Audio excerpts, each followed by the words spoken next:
15 Gandiva. Os filhos de Enki cresceram conscientes de que toda a terra lhes teria pertencido se não tivesse sido por Enlil e seus filhos. O rancor e aversão que Enki sentia por seu irmão Enlil se infiltrou nas vidas de seus filhos como um veneno. Os Enkitas estavam apaixonadamente decididos a vingar-se e se opunham a cada passo que dava Enlil. Como Enki perdeu o controle sobre seus filhos, o ódio deles afundou a família. Marduk e seu filho Nabu trataram de arrebatar o poder a seus próprios irmãos. Nergal não estava disposto a entregar todo o seu poder a Marduk e opôs a maior resistência, chegando até a formar uma aliança com Ninurta, filho de Enlil. Ninurta comandava os esquadrões de Voonilitas que patrulhavam a terra.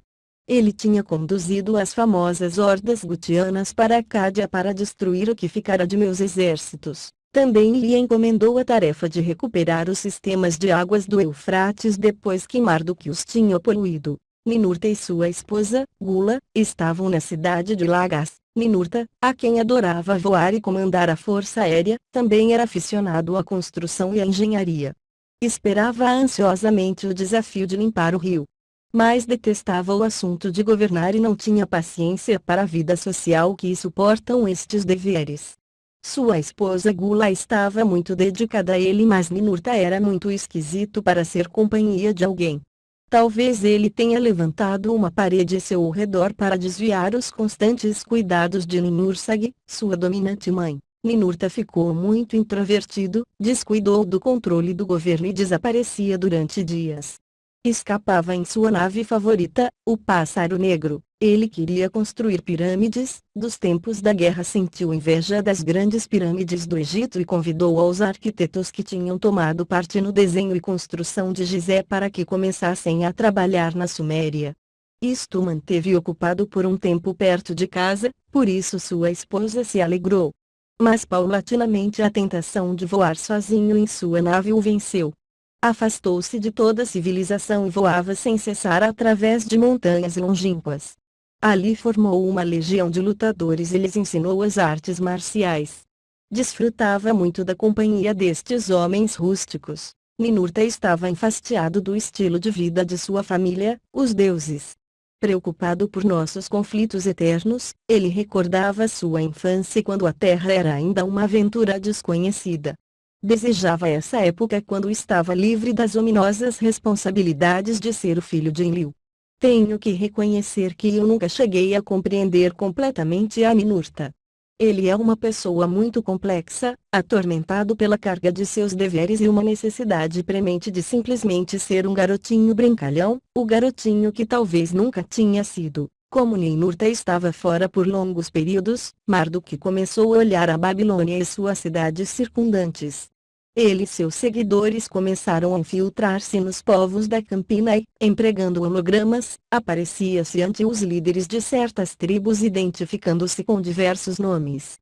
A estas tribos lhes incentivou a que se inclinassem e adorassem ao deus Marduk.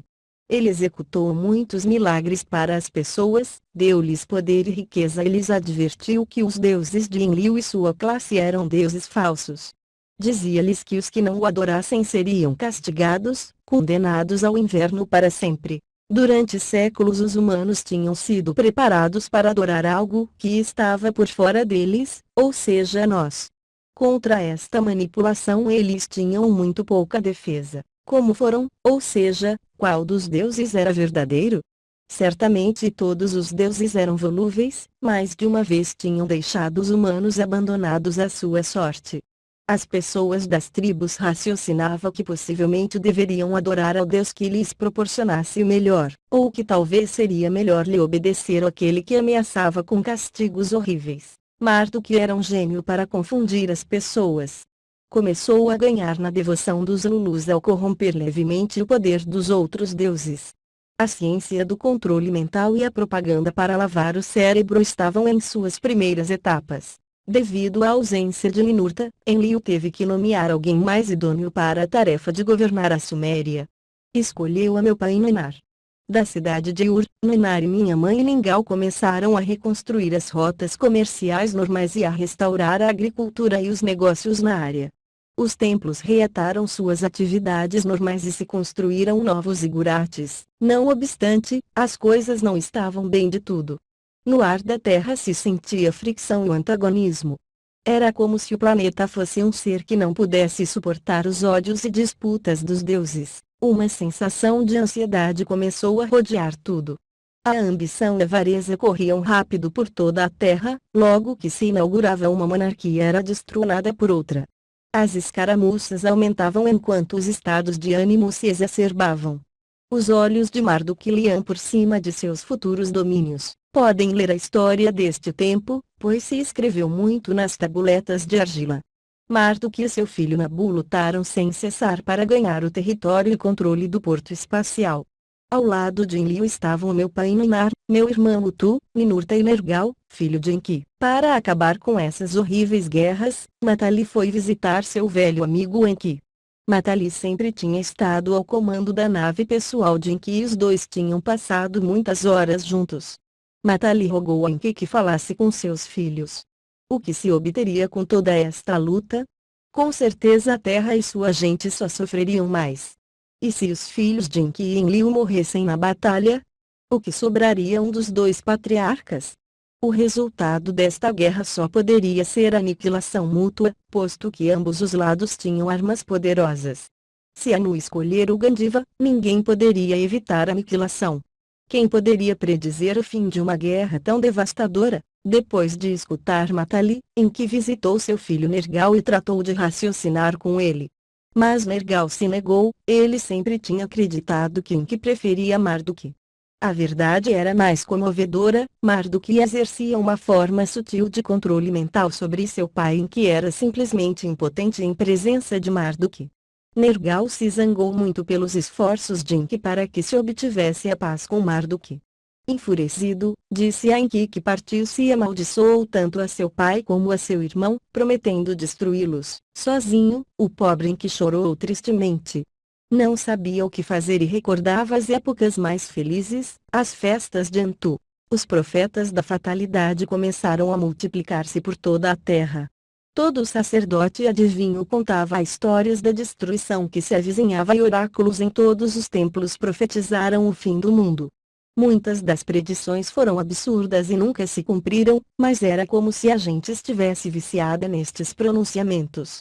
Quanto mais horrorosas eram as predições, mais gente pagava para as escutar. Os profetas estavam na verdade fazendo seu agouro. Levantaram-se novos edifícios para abrigar os Lulus que desejavam reunir-se para encher-se de temor. Entre as profecias mais populares estavam os contos de escassez de alimento e a devastação de cidades inteiras, enquanto que os terremotos e dilúvios lutavam pelo segundo lugar. Os Lulus gastavam todo o seu dinheiro por vir e escutar estes contos, que os assustavam até a loucura. Este temor gerava uma energia da qual Marduk aprendeu a alimentar-se, e começou a fomentar o medo projetando imagens holográficas no céu e criando cenas aterradoras. Experimentou com a energia desse temor, manipulando-a e modificando-a para saciar seu apetite. Era melhor que a carne humana e mais fácil de administrar. As profecias se tornaram realidade. Num dia terrível, os exércitos de Marduk caíram sobre Nippur, a cidade sagrada de Enlil. Ninurta chegou com suas tropas para defendê-la, mas o templo e os tronos sagrados já estavam destruídos. Enlil respondeu de uma maneira implacável ordenando a destruição da Babilônia, a cidade preferida de Marduk, assim como de todos os seus centros logísticos. Enlil reuniu o conselho de guerra e fez Anu a temida pergunta. A arma Gandiva só podia ativar-se sob a ordem de Anu porque, uma vez desencadeada, não se podia predizer o resultado. Nergal tratou de reunir-se pela última vez com seu irmão Marduk. Se este renunciava às suas pretensões de domínio supremo, o Gandiva permaneceria inativo. Enki, que estava presente com Marduk e Nabu, parecia estar em um estado de cegueira, como se sua vontade tivesse sido minada. Sumido na escuridão, Enki jogou sua ira e frustração sobre Nergal, pelo que a ira deste aumentou. Decidido a usar o Gandiva, Nergal deixou Marduk e seu pai. Agora já nada poderia detê-lo. Todos os deuses estavam conscientes dos perigos possíveis do Gandiva. Inclusive Marduk sentiu medo quando se deu conta de que seu irmão Nergal estava disposto a usá-lo. Anu se encheu de angústia. A inveja de seus filhos tinha levado a terra a este estado. Deu-se conta de quão fraco se tornou seu filho Enki e preferiu destruir as cidades e o porto espacial do que permitir que tudo ficasse nas mãos do turbulento Marduk. Anu e Enlil viam algo escuro, quase perverso em Marduk e suas ambições. Ele queria se apoderar do planeta Terra, arrebatar o poder de Anu e inclusive governar as Pléiades. Converteu-se em uma ameaça séria, uma espécie de máquina que devorava tudo o que encontrava no seu caminho. Sem sentimento, sem coração, sem gozo de ser, só pensava em uma conquista desumana. Anu desencadeou o Gandiva, uma labareda de luz, afiada como uma lâmina de barbear e mais forte que o sol, com um movimento em forma de zigue-zague. Embora apontada para objetivos específicos, esta arma da perdição não fazia distinções. Não só se destruiu o porto espacial, muitos outros lugares importantes para Marduk do ponto de vista logístico desapareceram. A península do Sinai foi destruída totalmente. Mas havia algo primitivo que não tínhamos planejado e que não podíamos controlar, o vento. É irônico que o nome de Enlil pode significar, o Senhor do Vento, mas nesse momento nem Enlil nem nenhum outro deus pôde controlar os ventos que sopravam sobre a Suméria. Nuvens de radiação arrasavam as planícies matando todo ser humano e animal no seu caminho. O envenenamento por radiação desintegrava células de seus corpos, a pele caía de seus ossos, seu sangue se evaporava nos ardentes ventos e morriam em meio de uma dor aguda. Os que estavam na periferia foram os que mais sofreram porque sua morte foi mais lenta. As terras ficaram negras com os fogos nucleares e as águas ficaram envenenadas. A salvo em suas naves, os deuses observavam uma vez mais como seu frenesi destruía, de novo, milhões de vidas. Povos inteiros desapareciam, animais e colheitas, pontes e zigurates desapareciam da superfície do planeta, enquanto a Terra se agitava violentamente. O que tinham feito eles? Somente uns quantos sobreviventes permaneceram no meio da espantosa devastação do que uma vez foi um planeta verde e formoso. A violência do Gandiva e as nuvens de radiação criaram um impacto que se converteu em uma onda que enviou um sinal para o sistema solar. Movendo-se além dos últimos planetas do Sol, o sinal viajou por toda a galáxia até chegar a outros setores. Além da vastidão do espaço, o sinal foi recebida pelo Conselho da Federação Intergaláctica. Esses pleiadenses que se divertiam no planeta Terra tinham ido muito longe, terei que detê-los. Um comportamento tão irresponsável era inadmissível. Tinham alterado o equilíbrio de todo o universo. Fez-se um chamado e todos fomos citados ao grande salão do Conselho da Federação Intergaláctica. Nós tínhamos estado tão entretidos em nosso jogo e em nossas brigas que esquecemos por completo do resto do universo. Quem eram estes intrusos que se atreviam a interromper nosso jogo? Anu sabia muito bem quem eram eles e convocou a todos com autoridade.